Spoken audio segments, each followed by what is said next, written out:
الحمدللہ رب العالمین والصلاة والسلام علی سید المرسلین اما بعد فاعوذ باللہ من الشیطان الرجیم بسم اللہ الرحمن الرحیم صلی اللہ علی حبیبہ سیدنا محمد وآلہ وصحبہ وسلم۔ اس درود پاک کے بے شمار فوائد ہیں۔ اس درود پاک کو کثرت سے پڑھنے والے کو دین و دنیا میں کسی چیز کی کمی نہیں رہتی۔ سکون قلب کی دولت سے مالا مال ہو جاتا ہے، دشمن دوست بن جاتا ہے۔ اگر کوئی چاہے دل کی کدورت، کینہ، دل کا میل، بغض، حسد اور اخلاق رذیلہ دور ہو جائیں تو اس درود پاک کو کثرت سے پڑھیں۔ This درود has numerous benefits. There is no lack of anything in the religion and a word for reciters. Peace, become rich with the wealth of the heart, and enemy becomes a friend. If anyone wants the darkness of heart, malice, anger, jealousy, dirt of heart, and ethical behavior get away, so recite this durood frequently. بسم اللہ الرحمن الرحیم۔ اعلان نبوت سے پہلے حضور نبی کریم صلی اللہ علیہ وآلہ وسلم کی ذات، جن کا محمد و کمالات کا مرکز زیبا تھی، اس کی شان دل نوازی کو آشکارا کرنے کے لیے حضرت زید بن حارثہ کا واقعہ پیش خدمت ہے۔ آپ کا نام زید بن حارثہ بن شراحیل الکعبی تھا۔ آپ کی والدہ کا نام سعودی تھا جو بنی مان خاندان کی ایک خاتون تھی۔ بچپن میں وہ اپنی ماں کے ساتھ اپنے ننہال آئے ہوئے تھے کہ بنی کین قبیلہ کے شاہ سواروں نے ان کے خیموں پر یورش کر دی، ان کے ساز و سامان کو لوٹا اور زید کو بھی پکڑ کر اپنے ساتھ لے گئے اور عکاظ کی منڈی میں اسے جا کر فروخت کر دیا۔ حکیم بن حزام حضرت خدیجہ الکبریٰ کے بھتیجے تھے۔ انہوں نے 400 درہم کے عوض اسے خرید لیا اور اپنی پھوپھی صاحبہ کی خدمت میں پیش کر دیا۔ جب آپ نبی کریم صلی اللہ علیہ وآلہ وسلم کے عقد میں آئیں تو آپ نے زید کو بطور تحفہ حضور صلی اللہ علیہ وآلہ وسلم کی خدمت میں پیش کیا تاکہ وہ حضور صلی اللہ علیہ وآلہ وسلم کی خدمت میں رہے۔ حضور صلی اللہ علیہ وآلہ وسلم نے زید کو اسی وقت آزاد کر دیا اور بچوں کی طرح ان کے ساتھ محبت و پیار کا برتاؤ فرماتے رہے۔ زید کے والد حارثہ اپنے لڑکے کے فراق میں دیوانے ہو گئے۔ اس کی تلاش میں ملک کی خاک چھان ماری۔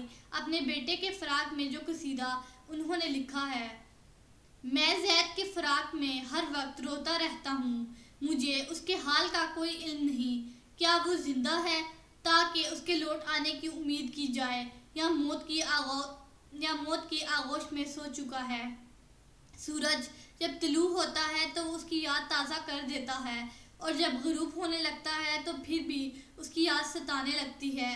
جب ہوائیں چلتی ہیں تو اس کی آتش شوق کو بھڑکا دیتی ہیں۔ اس کی جدائی میں میرا غم، اس کے متعلق میرے اندیشوں کا سلسلہ کتنا طویل ہے۔ مجھے اپنی زندگی کی قسم، میں اس کی طرف سفر جاری رکھوں گا یہاں تک کہ میری موت آ جائے۔ ہر شخص فانی ہے، اگرچہ امید اسے دھوکہ میں رکھے۔ اتفاق سے قبیلہ بنی کلب کا ایک قافلہ حج کے لیے مکہ آیا۔ زید نے انہیں دیکھا اور پہچان لیا، اور انہوں نے بھی زید کو پہچان لیا اور اسے بتایا کہ تیرا باپ تیرے ہجر میں دن رات روتا رہتا ہے، اس نے تجھے تلاش کرنے کے لیے سارے ملک کا چپا رون ڈالا ہے۔ زید نے انہیں کہا کہ میرے باپ کو میری طرف سے پیغام پہنچا دینا۔ میرے دل میں اپنی قوم کا شوق موجود رہتا ہے، اگرچہ اپنے وطن سے بہت دور ہوں۔ میں ایسے گھر میں سکونت پذیر ہوں جو مشاعر کے قریب ہے۔ میں اللہ تعالیٰ کے فضل و کرم سے ایک شریف خاندان میں زندگی بسر کر رہا ہوں، جو لوگ بڑے کریم النفس ہیں، جو پشتہ پشت سے اپنے علاقہ کے رئیس ہیں۔ یہ قافلہ جب اپنے وطن واپس پہنچا، انہوں نے زید کے باپ کو زید کا پیغام پہنچایا۔ حارث اپنے بھائی کعب کو لے کر مکہ آیا، حضور صلی اللہ علیہ وآلہ وسلم کی خدمت میں پیش ہوا اور عرض کی: عبد المطلب کے فرزند، اے ہاشم کے نور نظر، اے اپنی قوم کے سردار کے لخت جگر، ہم اپنے بیٹے کے بارے میں آپ کے پاس حاضر ہوئے ہیں، ہم پر احسان کیجیے، ہم فدیہ ادا کرنے کے لیے تیار ہیں، آپ اسے آزاد فرما دیجیے۔ حضور صلی اللہ علیہ وآلہ وسلم نے اپنے من موہنے انداز میں فرمایا کہ اس کے علاوہ تمہاری اور بھی کوئی خواہش ہے؟ انہوں نے عرض کی نہیں۔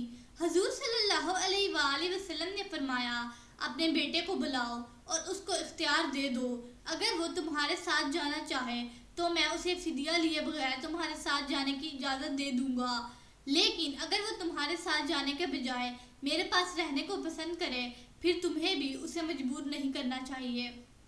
انہوں نے کہا آپ نے یہ فرما کر صرف ہمارے ساتھ انصاف ہی نہیں کیا بلکہ لطف و احسان کی انتہا کر دی ہے، ہمیں یہ تجویز منظور ہے۔ چنانچہ زید کو بلایا گیا اور اسے پوچھا کہ کیا تم ان لوگوں کو پہچانتے ہو؟ اس نے کہا ہاں، یہ میرا باپ ہے اور یہ میرا چچا ہے۔ پھر اسے بتایا گیا کہ اب فیصلہ تمہارے ہاتھ میں ہے، اگر تم چاہو تو تم اپنے باپ کے ساتھ اپنے وطن واپس جا سکتے ہو اور اگر چاہو تو میرے پاس رہ سکتے ہو۔ زید نے جواب دیا میں ایسا نادان نہیں ہوں کہ آپ کو چھوڑ کر کسی اور کے ساتھ چلا جاؤں، آپ ہی میرے باپ ہیں اور آپ ہی میرے چچا بھی ہیں۔ زید کے باپ کو یہ وہم بھی نہ تھا کہ زید ایسا فیصلہ کرے گا۔ ان دونوں نے کہا اے زید صدحیف، تم آزادی کے بجائے غلامی کو اور اپنے ماں باپ کے بجائے ان کو پسند کر رہے ہو، تمہیں کیا ہو گیا ہے؟ زید تو خلق محمدی صلی اللہ علیہ وآلہ وسلم کے دام کا اسیر تھا۔ کہنے لگا تمہیں کیا معلوم کہ جس ہستی کی غلامی پر میں آزادی کو اور اپنے ماں باپ اور سارے خاندان کو قربان کر رہا ہوں وہ ہستی کتنی دلربا اور کتنی دلکش ہے، میں ان کو چھوڑ کر کہیں جانے کا تصور بھی نہیں کر سکتا۔ خوش بخت زید نے اپنے وطن واپس جانے پر نبی کریم صلی اللہ علیہ وآلہ وسلم کی غلامی کو پسند کر لیا۔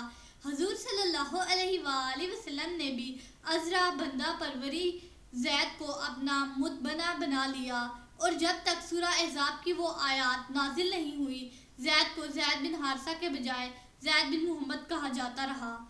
اس ایک واقعہ سے ہی آپ حضور صلی اللہ علیہ وآلہ وسلم کے ان اخلاق عالیہ اور صفات جمیلہ کا اندازہ لگا سکتے ہیں۔ حضرت خدیجہ الکبریٰ نے حضرت زید کو حضور صلی اللہ علیہ وآلہ وسلم کی خدمت میں تحفہ پیش کیا۔ حضور صلی اللہ علیہ وآلہ وسلم نے اسی وقت اس کو آزاد فرما دیا اور پھر اس کے ساتھ ایسا مشفقانہ برتاؤ کیا کہ جب اسے یہ موقع ملا کہ وہ یا حضور صلی اللہ علیہ وآلہ وسلم کو اختیار کرے یا اپنے ماں باپ کو، تو اس نے بلا جھجک یہ فیصلہ کیا کہ وہ اپنی ساری زندگی آپ صلی اللہ علیہ وآلہ وسلم کے قدموں میں بسر کرے گا۔ یہ واقعہ اعلان نبوت سے پہلے کا تھا۔ اس وقت حضرت محمد صلی اللہ علیہ وآلہ وسلم کے اخلاق کریمانہ اس بات کی صاف غمازی کر رہے تھے کہ یہ ہستی سارے عالم انسانیت کے لیے سراپا رحمت و ہدایت بن کر ظہور پذیر ہونے والی ہے۔ ہماری کسی بھی ویڈیو میں کوئی بھی ایک لفظ بھی آپ ایسا نہ پائیں گے جو اللہ تعالیٰ کے حکم اور اس کے نبی اکرم صلی اللہ علیہ وآلہ وسلم کی تعلیمات سے ہٹ کر ہو۔